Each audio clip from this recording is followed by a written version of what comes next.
Hi mga momshi! Good morning! Good morning! Sobrang aga ko nagising mga momshi, mga alas 4. Gising na. So anyway, ito yung nililigpit natin, yung sa live kahapon. Nandun na siya. Oh, mukha na talaga din siyang bahay ulit. Nadagdagan ko na lang ng halaman, diba? Kasi tatlo yan. So, nadagdagan ko na ng halaman. Tapos naglagay lang ako dito ng, plants. Tapos dito yung mesa na ginawa namin ni Daddy Christian. Ayan yung pira-pira. So, ginawa lang namin yung DIY. Tapos dito naman banda. Ayan yung aming bibigay ni Ma'am si Annabelle. Ayan siya. Binigay ko dyan. Tapos ito, papaligpit ko na lang kay Daddy Christian muna. Tapos ayan. Diba? Tambak to eh. Itong place na to, tinambakan talaga yan.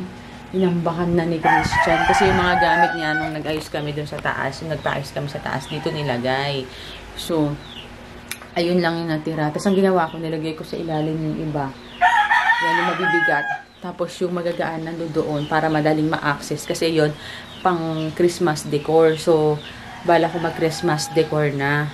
Tapos, mamaya, ikakabit na rin yung filter para hindi na tayo bibili ng ng tubig na inumin. Kasi, di ba, nabili tayo ng tubig na inumin, sa loob ng isang linggo, 2 ganon. So, 50 pesos sa isang linggo. So, 200 sa isang buwan. Tapos, iba ba yung namin dito, binabayaran namin tubig. So, parang kasi minsan, ang bill ko sa tubig, 800. So, 1,000 din. So, makakalis na ako kasi dito na rin kami iinom mga ma'am. So, ayun, magkakape muna ako. Ako pa lang ang gising. Sila, ang sarap ng tulog nila kasi medyo umulan. Kaya, kape at tinapay. Sunday pala ngayon, mga ma'ams. Tayo ay magsisimba later. Gusto ko nga ng umaga sana magsimba kasama yung mga bata. Kasi naman sila, tulog na tulog. Baka wala rin sila maano sa simbahan. So anyway, mga ma'ams, wait lang. Ilalapag ko lang kayo. Nalalapag ko na kayo ulit dyan, diba? So ayan. Meron tayong 2 itlog. Tingin, side. Siyempre lang ako ng kape. Sayang, nag-live sana ako ngayon. Ay, thank you pala kay Ma'am si AJ. Grabe, nung nag-live ako nung nakaraan, binigyan niya akong $4. 0.99 cents. Naging naglilinis ako. Thank you, Ma'am si AJ. Si Ma'am si AJ din nagbigay sa akin ng teacup na set. Nagulat siya kasi wala pa rin basag. Wala rin basag. Pero ginagamit ko talaga yan everyday. Tapos iba-iba yung ko. Iba-ibang kulay. Katulad dito. Katulad din yan. Oh. Orange naman ako ngayon. Tapos bukas iba naman brown, may blue, may pink, may teal. Maraming iba. Binigyan niya yan sa akin parang birthday ko. Kaya magbe-birthday na naman ako. Mag-birthday na naman ako. Charot. Ang gusto ko naman yung birthday ko, kutsara. Yung bang magandang kutsara. Parang ganun. Okay lang naman yung kutsara namin. Yan pang araw-araw. Pero pag may mga occasion, ganun. Yun yung target ko. Basta laging pangbahay. Kasi, yung jar kasi, di ba, ko na yun, nabili ko na sa Lazada. Tapos, nakabili rin ako ng parang mga ceramic na, parang Moroccan style. Meron na rin. May plato naman ako dito, puro white na plato. Is okay naman sa akin yan. Parang elegant din naman siyang tingnan. Pwede pang araw-araw, pwede pang occasion. Basta plain white lang siya. Bigay lang din sa akin yan. Tapos ngayon, parang sabi ko, parang kulang to ng yung pang ganun ng cake. Pang kuha ng cake yun. Tsaka, tawag yun? Yung mga kutsara. Kubiertos, yun lang. Nakakita ko sa SM Bikutan, kulay gold siya. At saka kulay bronze. Yung bronze maganda talaga. Pero mas maganda yung gold. Kulay gold, ganun. Kaso medyo may pagka, may parang mahal Tsaka mas maganda. Tapos ito pa pala, nalaman ko na, hindi pala, kasi diba lucky 8, swerteng number. Alam nyo, mga mamshi, nalaman ko na, ang pinakamaswerteng number is number 7. Kasi, Yung number 7, ilang beses yan binanggit sa Bible. Yung number 7. Tapos ang pinakapangit, sabi ko nila, number 7 daw, hindi daw maganda kasi palakol. Alam nyo, ang number 6, ang hindi maswerte. Mga ma'ams, ako'y nakaligo na at pupunta ako ng Lower Butan kasi kukunin ko yung yung shipping fee na pinadala kong mga alas kasi sayang din yun, nasa 460 din yun mga ma'ams. Kaya ako ay pupunta at i-claim ko siya. Ganda talaga ng lighting dito pag nandito ako yung parang ang puti ko dahil pero dahil kong chig reward. So anyway, sama daw si kuya kasi siya daw ay magpapagupit. Tapos mamaya, pagdating ko, mag-ano na tayo, kabita tayo ng Christmas decor.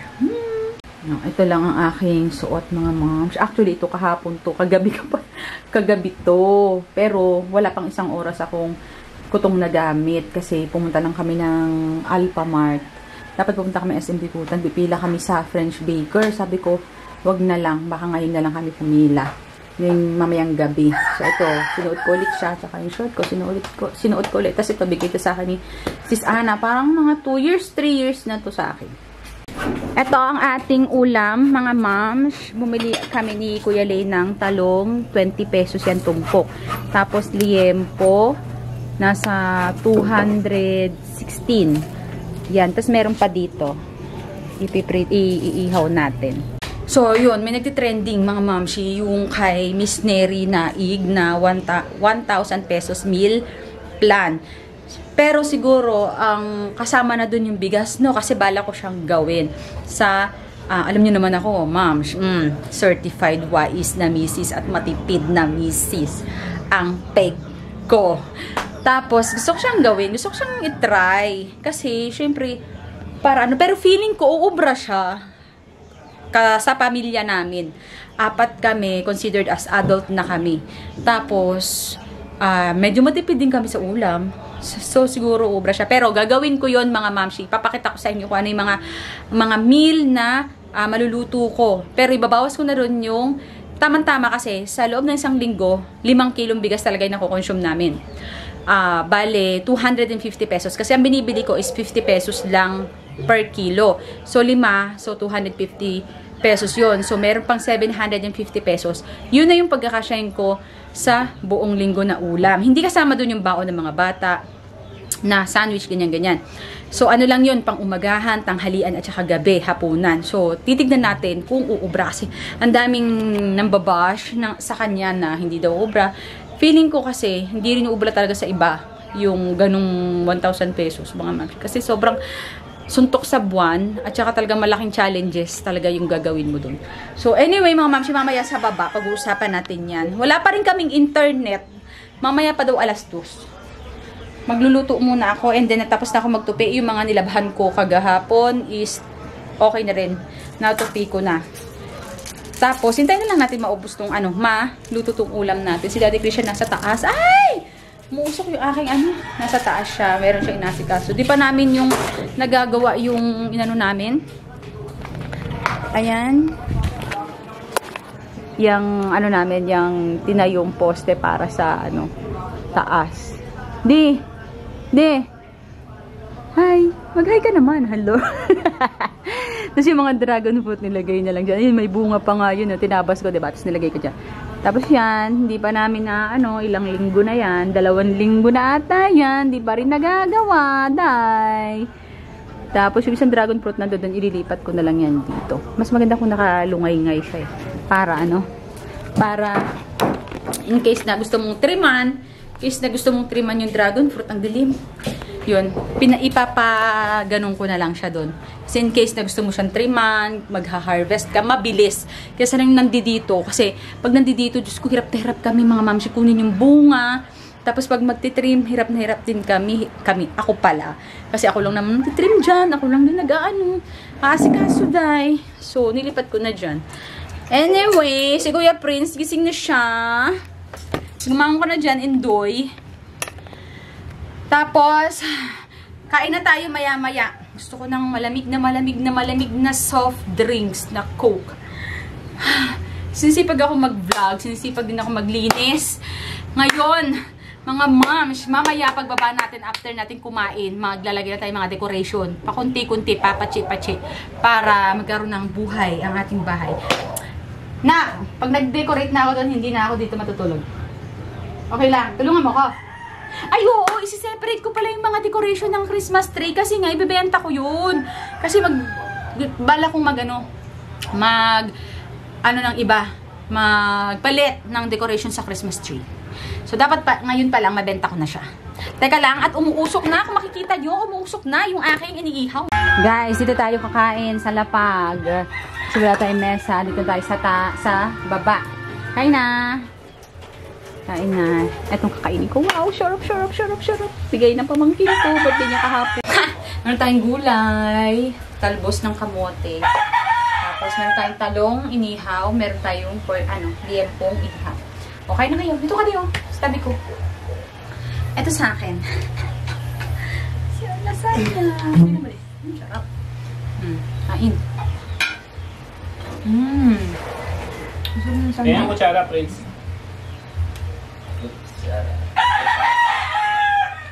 Ako, tsara ka. Masarap magkamay.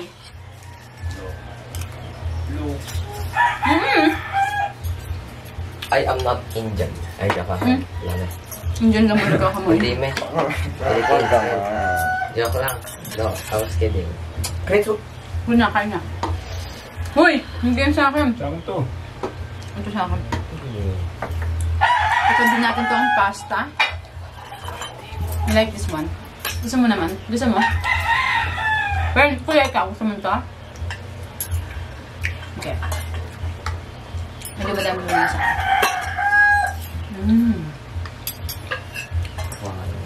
Ganito pa sa amin, ha? Gusto ko ganito, ha? Para magkasya ko yan, ha? Ha? Ano?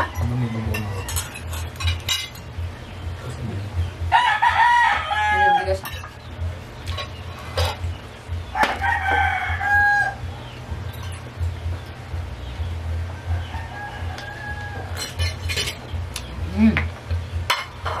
Gulay. Friends, kumikamatis yan. Gusto ko to.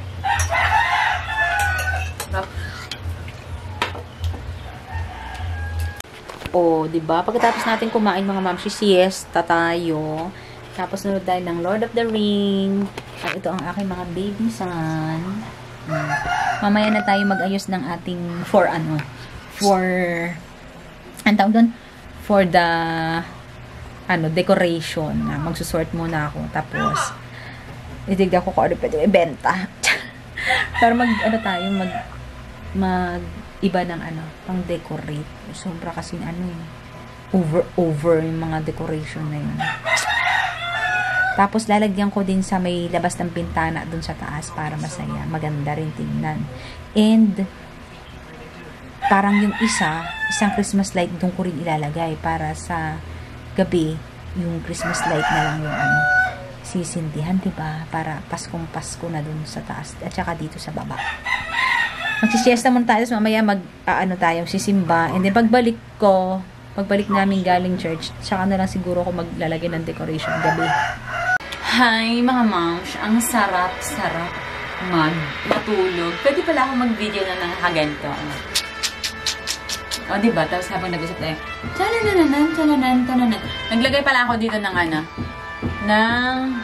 ayan, yung blue boy ko. Diba ang haba? Ay, sorry madam. Diba yung blue boy ko? Ang haba na nun. So, pinutol ko siya mga moms. Yung kaputol, ayan, tinanin ko. Yung mga baby ko na tulog. Sarap ng tulog nila. Sarap ng tulog, baby ko. Sige, mamaya mag-aano tayo. Tulog na. Lumikit na ang lola. Ayan, mga momshi. Pumunta kami ng French baker ni Daddy Christian. Pumila kami doon. 50%. Diba 50% off doon? Ito yung mga nabili namin. Ito pala, turon. Pati kayo ni Kuya. Turon. Oh, ito yung nabili namin. Ito yung, ang pangalan nito? Basta ito siya. 110 nasa, ito yung English bread. 55 pesos na lang. 110 siya. Dati. O, diba? Ang lambot nito. Pwedeng-pwede talaga itong pang sandwich ng mga bata. Tapos, ito naman yung Hokkaido milk bread. Ito naman, ito pala yung mahal na nakuha ko. 150 pesos siya. Tapos, 75 pesos. Lahat kasi 50%. Dapat pala ito yung... Ano yung kinuha mo ba? Ito yung English bread. Kasi parang magkapares lang. Hindi ko naman akalain eh. Pero nakalagay dito, Hokkaido bread. Ito naman, English bread. Ano pinagkaiba nun? Ewan ko, pero paras lang ang itsura. Kakaloka. Free, zero trans fat. Ito naman din. Wait! Ayan, sabi ko sa Prince, huwag mo sandalan, B. Pinandalan na ni Francie. Ito, blueberry Danish. Tapos, peach Danish. Ito is nasa 55 pesos ang bawat isa na lang. Pero mahal talaga siya. 110 siya. Tapos, ito naman yung isa. Yun na, Yupin na. Yung half loaf, ito yung 37 pesos lang ang isa. Ang isang pack, ha. Tapos, wala yun na. Wala na yung upol eh. Wala na, nagkaubusan. Alam mo kung kailan malapit na mag alas 8? Tsaka, nagdami-dami pang bumibili, dahil. Tapos, ito naman yung ube chiffon cake. O, diba? Tignan natin to. Tapos, hindi nila in-slice yung cake, carrot cake na gusto ko. Sayang. Ito yung sinasabi ko sa hindi. Yung cheese parisienne. Ano? Hindi alam basta. Ewan ko sa'yo. Ano na? Basa. Parisienne. So, ito yung mahal na nabili ko. Parang nasa ano to? 90 pesos? 97? Oo, 97 pesos. O, diba? Tapos, bigyan natin yung aking mga mother dear at mga sisterakas. Ano yung Tita Chemo? So, ayun yung mga nabili natin ng mga nakaka-enjoy. Tatandaan ko yung mga, yung mga murayta. Para yun yung mga tatargetin ko. Number 1 ako. Ako ang pinakauna sa pila. Kakaloka. Ay, ikaw. Siya pala yung unang pumila. Tapos nandun ako sa unang, huy! Pinalalayas na ka tayo mo lumayas. Huy! Next time. Para ulit ako. Pipila ulit ako number 1. Maganda number 1. Kasi yung kasunod ko, grabe yung kasunod ni Mami. Kasunod ni Mami, parang mayayamanin. Ang donya-donya ang peg niya. Lahat, puro ganito yung kinuha. Puro ganito talaga yung kinuha niya. Pak. Dami. Tapos mga ganito din. Yayamanin. Siguro magkano kaya yun? Grabe yun. Tapos, yung iba, parang naawa naman ako sa iba. Wala na. Siguro, pagdating dun sa number, buti lang number 1 kami. Ito lang ang ginawa namin. Ang tiyaga rin naman kasi namin. Patyagaan. Kumbaga, ka na lang eh. Minsan ka lang pumila, di lubusin mo na. Di ba? Ha? Minsan ka lang pumila, lubusin na. Ikaw, lagi ka eh ako. Tsaka ka nang binibilin mo. Hindi ka bumibilin ganito. Try natin. For the pilang person. Tonto, 470 lahat to. Parang namamahalan niya ako. Dapat yung mga puro tag-terso. Tignan mo naman to, parang wala naman pinagkaiba. Bakit? Hahatiin ko na siya. Para mabigyan na natin sila.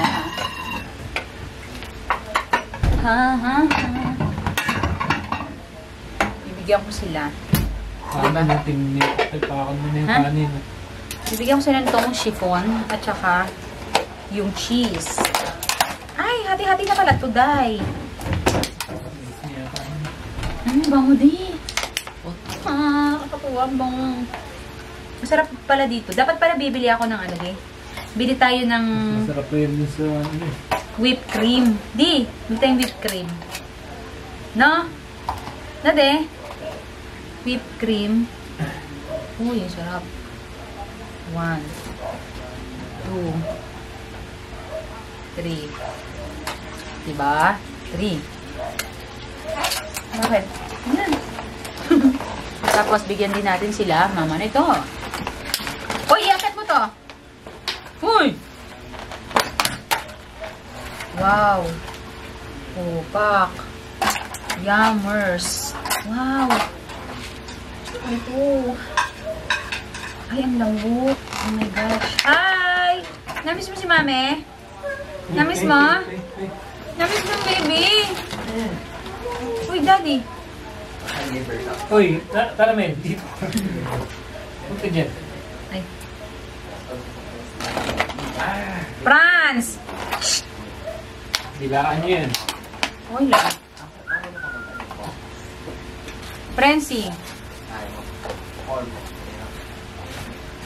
Oh, yan. Pinamama. Eh, sila nang bahala ni Thea. Kung sipon, mahal naman cake. Bye, Mang Ma'am Sisi, bukas.